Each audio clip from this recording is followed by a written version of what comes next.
Je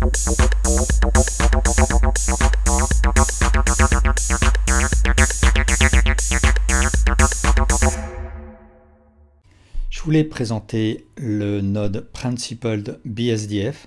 Donc le Principled BSDF, c'est le node qu'on va avoir par défaut quand on crée un matériel. Donc ce que je vais commencer par faire, c'est supprimer mon cube. Et puis je vais créer une tête de Suzanne.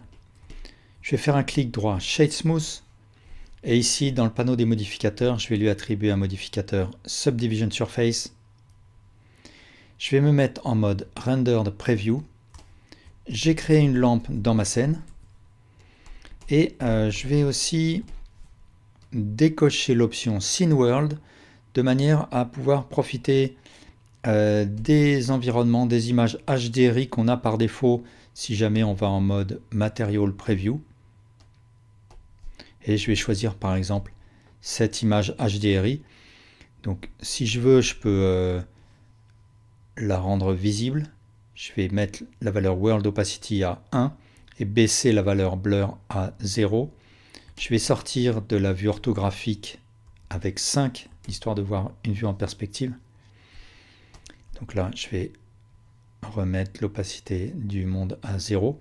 Il faut garder en tête que si jamais je fais un rendu, je ne pourrai pas profiter de cet environnement HDRI. Il faudra que j'importe dans mon monde ma propre image HDRI. Donc si ici, dans le Shader Editor, je clique sur New, je me retrouve avec un nouveau matériau. Et par défaut, je vais avoir le Principled BSDF.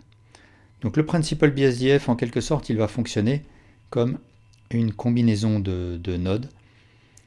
Par défaut, dans Blender jusqu'à Blender 2.7, on avait un shader de type Diffuse qui était branché dans le Material Output. Donc je vais dupliquer ce Material Output. Et puis dans ce Diffuse, je vais aller chercher une couleur, un rouge par exemple. Donc si je clique sur ce Material Output, je vais pouvoir visualiser ce que j'ai branché dedans. Je vais faire un glisser-déposer de la couleur pour le mettre dans le Principled BSDF. Et je peux alterner comme ça d'un matériau à l'autre, d'un node à l'autre, en cliquant sur le Material Output. Donc ce que je peux voir, c'est que le Principled BSDF est différent d'un simple Diffuse par défaut. J'ai de la réflectivité. Donc, à quoi correspond ce Principled BSDF par défaut?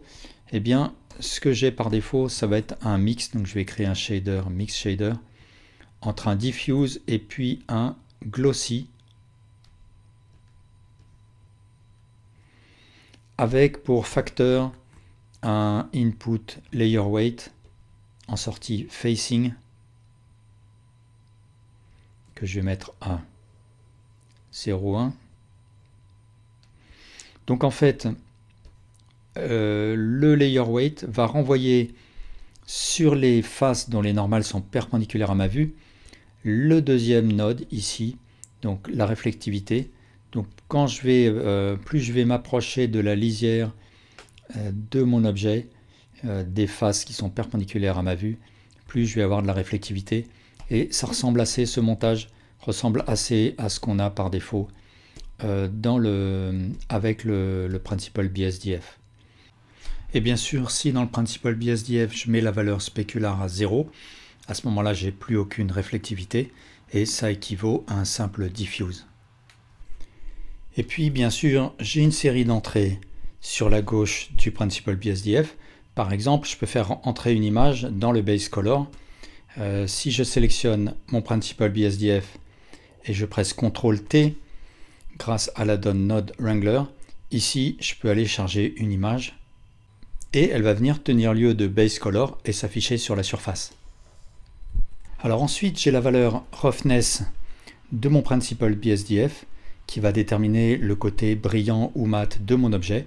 Par exemple, si je la mets à 0, on peut imaginer un objet en plastique. Et puis la valeur spécular va me permettre de déterminer la quantité d'effets projetés sur la surface. Donc par exemple avec une roughness à 0,1 et une spécularité très faible, eh bien je n'ai plus aucun effet réfléchissant.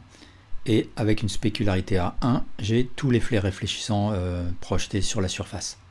Et la valeur specular tint en fait va me permettre de déterminer la teinte des réflexions et elle va utiliser la teinte déterminée dans le bloc Base Color. Là aussi, si je branche quelque chose dans mon entrée Roughness, par exemple une texture de type Noise, et je vais presser CTRL-T pour créer cette suite de nodes et utiliser la sortie Object du Texture Coordinate, eh bien, si je branche Noise dans l'entrée Roughness, je vais avoir des variations du caractère réfléchissant de ma surface en fonction du signal 0 noir ou 1 blanc envoyé par le Noise Texture.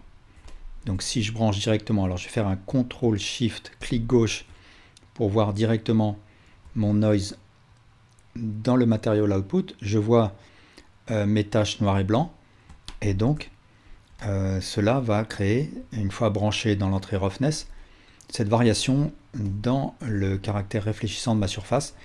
Et je peux, pour plus de contrôle, créer un converteur Color Ramp et varier les aiguilles pour pousser le contraste ou bien atténuer le côté mat ou réfléchissant, etc.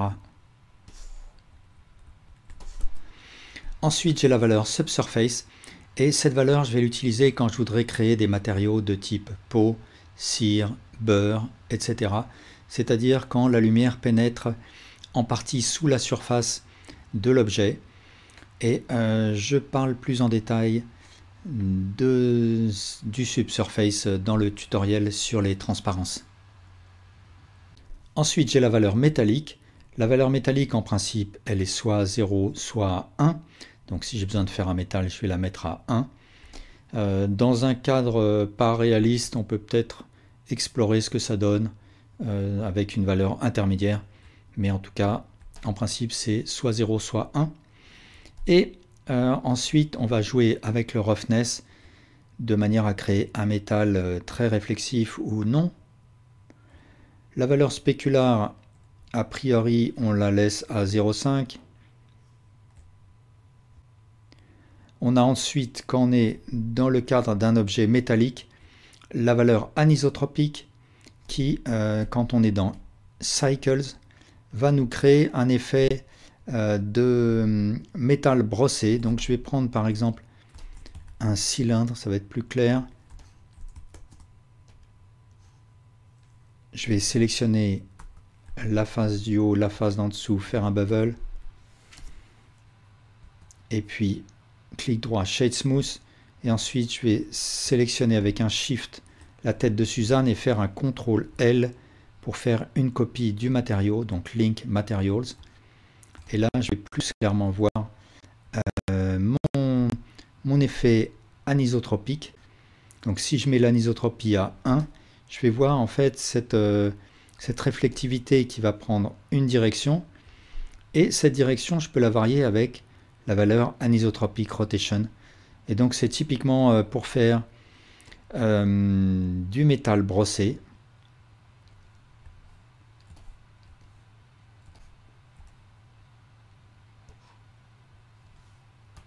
Je vais revenir sous Eevee et supprimer ce cylindre et remettre l'anisotropie à 0. Alors je vais ramener la valeur métallique à 0. Je vais augmenter le roughness, le mettre à 0,9 par exemple. Et ensuite, je vais voir ce qu'est la valeur sheen. Donc la valeur sheen, elle me permet de créer des matériaux de type velours ou soie. C'est-à-dire que ça va renvoyer à la lisière de mon objet, là où les faces sont perpendiculaires à ma vue, de la réflectivité.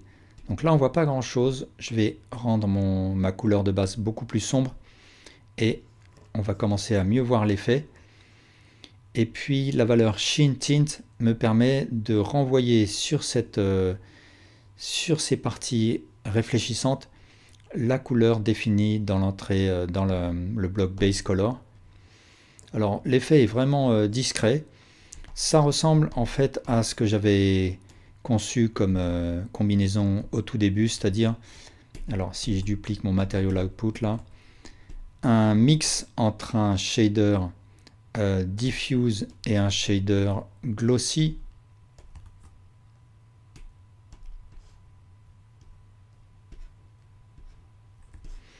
avec pour facteur un input layer weight. Mais cette fois, je vais utiliser la sortie Fresnel. Et là, je vais utiliser la même couleur donc dans mon diffuse.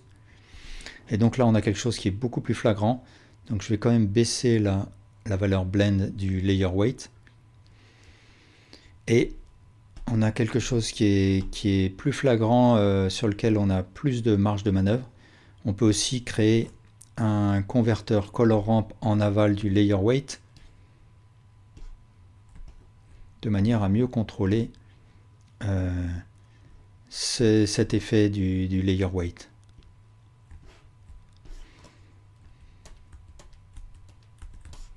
Donc voilà, l'effet sheen est vraiment discret. Je vais le remettre à 0 et je vais récupérer ma couleur de base. Alors ensuite, j'ai la valeur Clear Coat. Clear Coat va me permettre de créer une couche de vernis par-dessus mon matériel de base. Donc supposons que j'ai un métal, donc je mets la valeur métallique à 1 et puis je vais un petit peu baisser la valeur Roughness.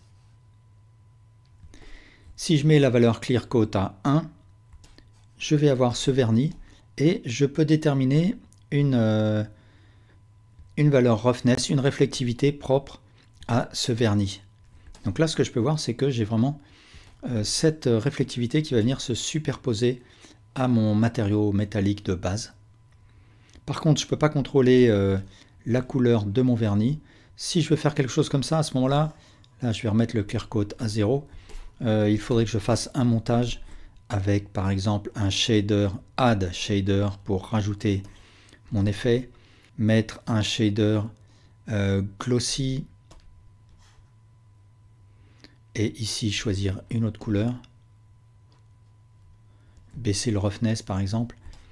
Comme c'est un petit peu fort, eh bien je peux créer un shader, mix shader ici et puis brancher à nouveau mon principal dans l'autre entrée et là je peux un petit peu varier la quantité d'effets, la quantité de vernis que je vais poser.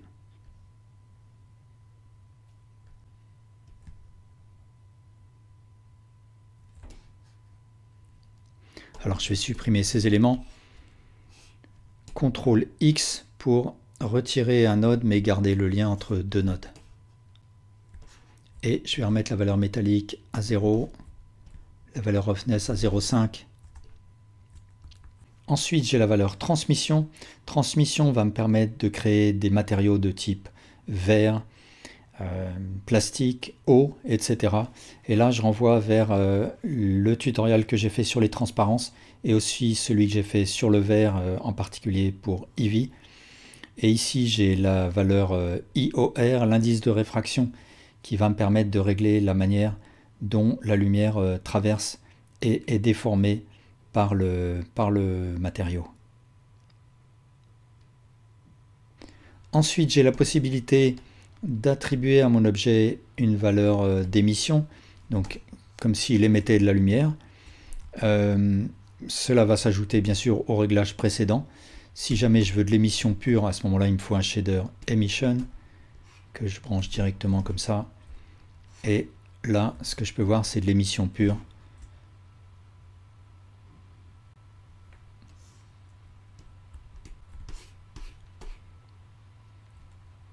Et je vais ramener ça à du noir total. Alors ensuite, j'ai la valeur alpha. La valeur alpha va me permettre de créer de la transparence. Typiquement, si j'ai une image texture avec fond transparent, donc je vais me mettre en blend mode alpha blend, décocher show backface. Je vais sélectionner mon principal BSDF, presser CTRL T. Donc si j'ai activé l'add-on Node Wrangler, je vais créer une nouvelle image. Je clique sur le bloc couleur, je mets la valeur alpha à 0. Je clique sur OK. Je vais ensuite basculer en mode Texture Paint. Et si je peins et que ensuite je branche la sortie alpha dans l'entrée alpha de mon principal BSDF, eh bien je vais avoir de la transparence là où mon image a un fond transparent.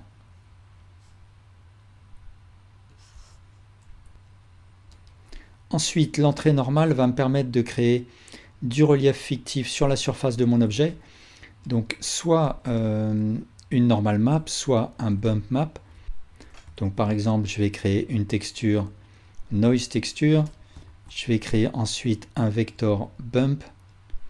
Je branche le facteur de la texture dans l'entrée height du bump et je rentre le bump dans l'entrée normale de mon objet et ça va me créer ce relief sur la surface de mon objet, donc un relief qui est complètement fictif bien sûr. Je vais presser CTRL T à nouveau et utiliser la sortie Object pour avoir une projection homogène sur mon objet.